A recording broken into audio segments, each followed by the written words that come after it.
So that's what I find fascinating because I've seen several people throughout the years on TV or whatnot that could do that, and I never met anybody in my travels until you, and that's why I was kind of excited to ask you some questions. Now, have you ever had? I know it's going to sound kind of funny, but you ever had any animals that were, their owners that said, "Hey, my own," talk something that was kind of funny about their owner? Any stories like that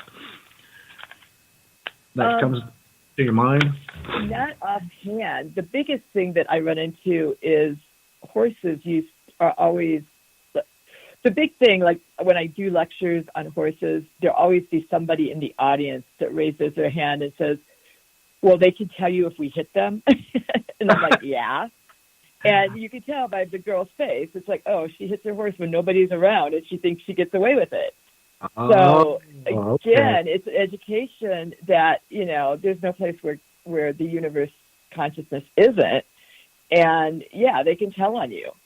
Wow, I love that. That is great. Let me ask you this: when it comes to talking to animals, is there some animals that are like way more, I don't know if the word's intelligent, or just way more easier to talk to or communicate with than other ones? You know what I'm trying to say?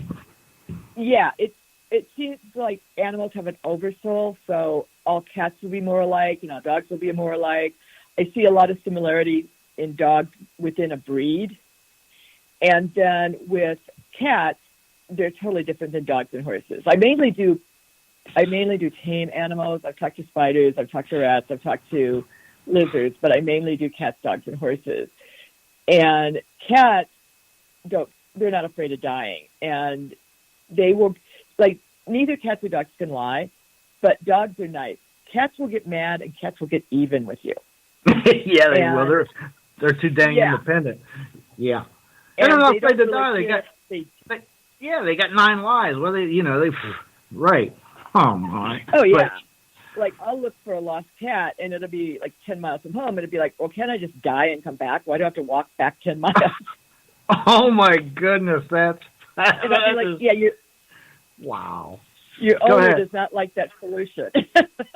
Right. Well, cats are so independent anyway, so that is just, I love that. Wow. So then they're sad to go back to their owner, I take.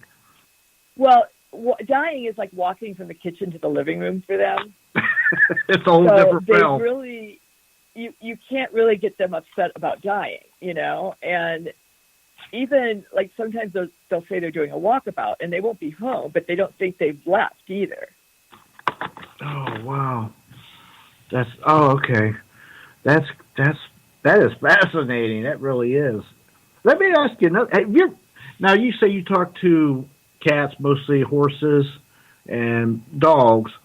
Which animal do you like to talk to the best, that you really enjoy communicating with? Probably cats and dogs. The first 2 years I talked to horses, I would cry with each horse because they all have been abused in some way. That's sad. And they're very sensitive.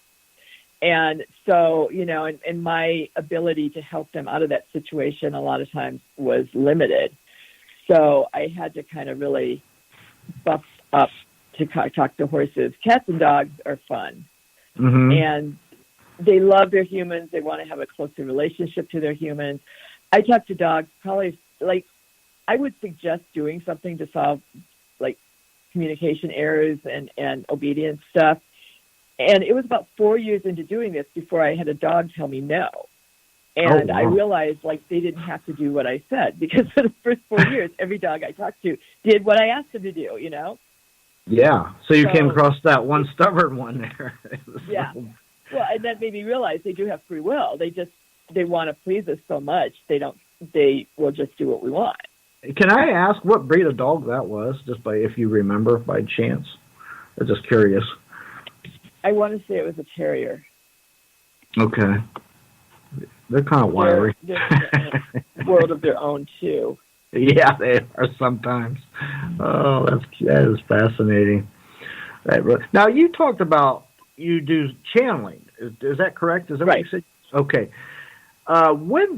like, what age did you find you could do some channeling? I mean, that's a whole different. That's something I haven't did or anything, but I would think that's a whole new ball game there. I mean, that had to be a heck of an experience to find when you first realized you could do that, or it happened to you. How did that go about? Well, I asked for it, and okay, actually, I said I hear my angels and guides loudly and clearly, and I meditated on that for about 15 minutes a day, and about 3 months into doing that, I came home and there was a white owl on my carport, which I'm not even sure white owls are in Arizona.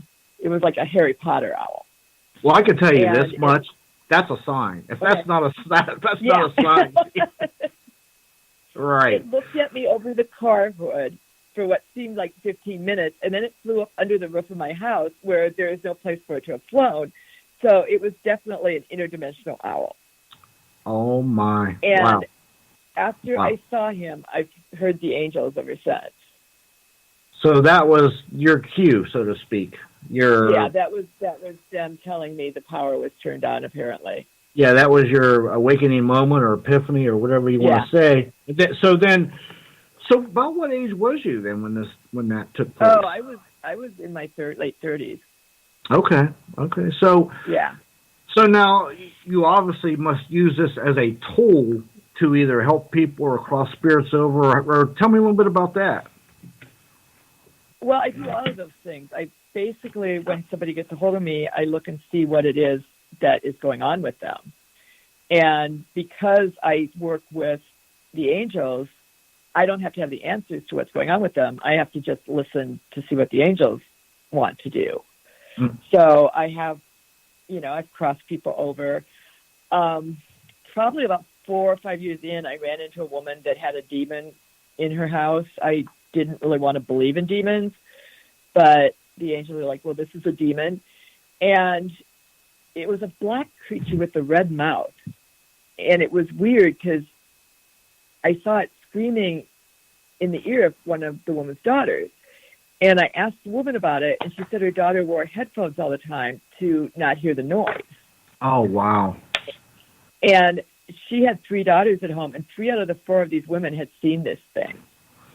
And I asked the angels what to do with it, and they sent it to its right and proper place. It wasn't supposed to be here. Exactly. Wow. And that's all it took. It wasn't like, it didn't stay around. We sent it and it left. So that was really cool. That's amazing. Yeah.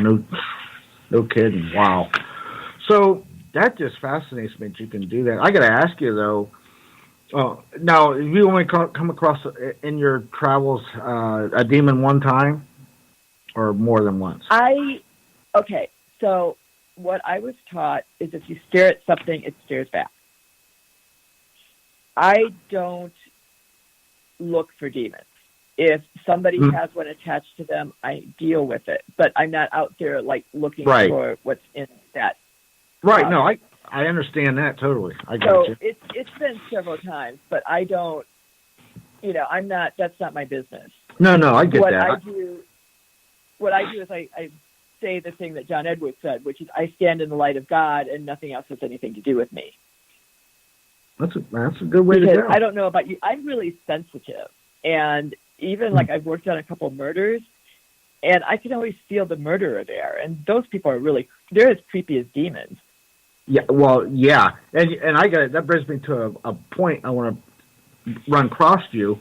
Now, I've found that people in life, they're also pretty much the same in death, except bad people kind of get worse because they've just found out that they got this new tool, this new weapon. It's called invisibility to most people.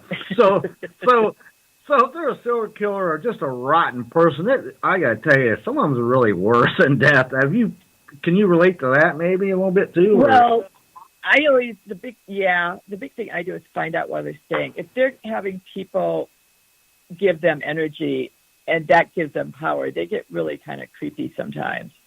And, it's what else do they have to do? They get a little desperate because I know some of the ghosts I run across, they may have been there.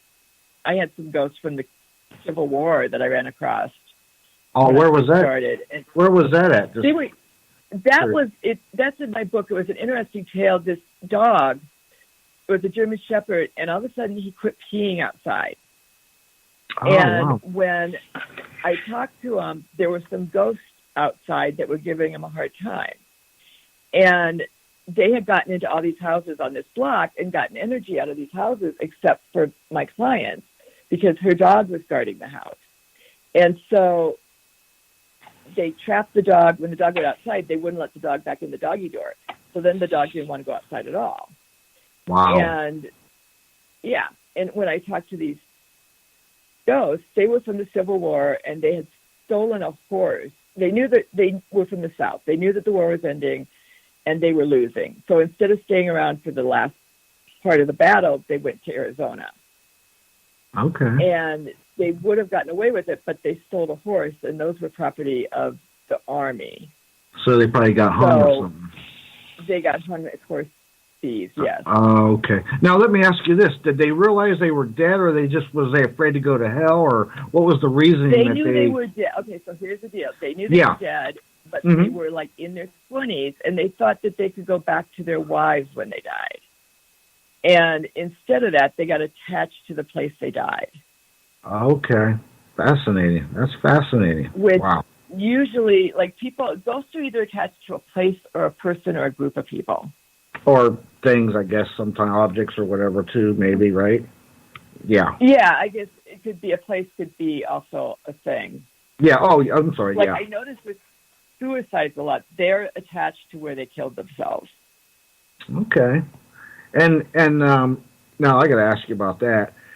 Have you come across... yeah, that's a whole nother category or book, isn't it? Yeah. Right. Okay, so let me ask you about those.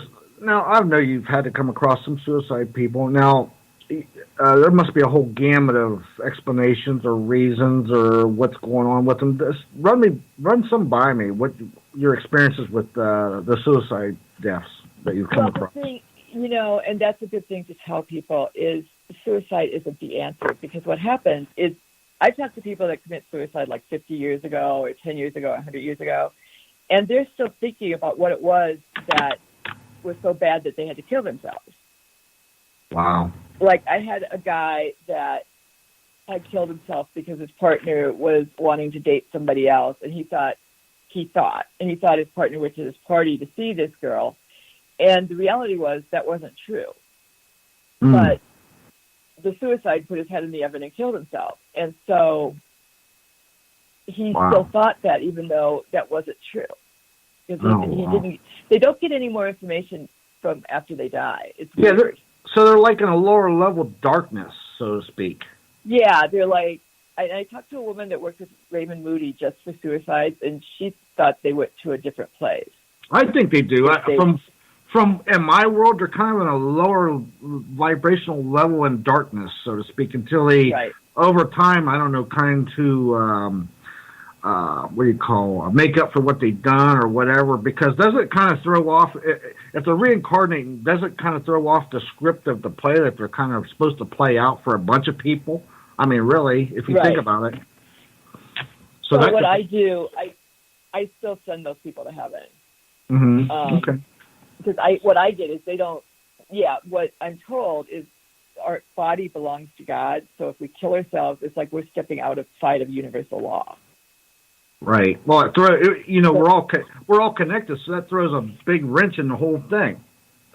Right. So, right. Oh, wow. Okay, so have you talked to a bunch of suicides? I've come across a few in my day, but not a bunch. But of course, in my world, 4 or 5 is too many. But I mean, that's just me. I'm just saying. Oh boy. So I could, and the other thing I've run across is people that were murdered that they called a suicide. Oh, that's funny. I was going to ask you about that because, listen, we both know there's a lot of those out there. And yes, it's kind of frightening, isn't it? Yes, and now here's the other question. Now, those people that have been murdered and it's been written up as a suicide, would that I've found a few times, you must too, that those spirits sometimes won't cross over because they just won't, because they've got to get this message across, or they try to. Right. And it's a forever struggle and a battle. Have you come across something like that? Tell me about it. Exactly. I had a woman that was in Wisconsin and like supposedly drowned herself in like 3 feet of lake water Christmas Eve, which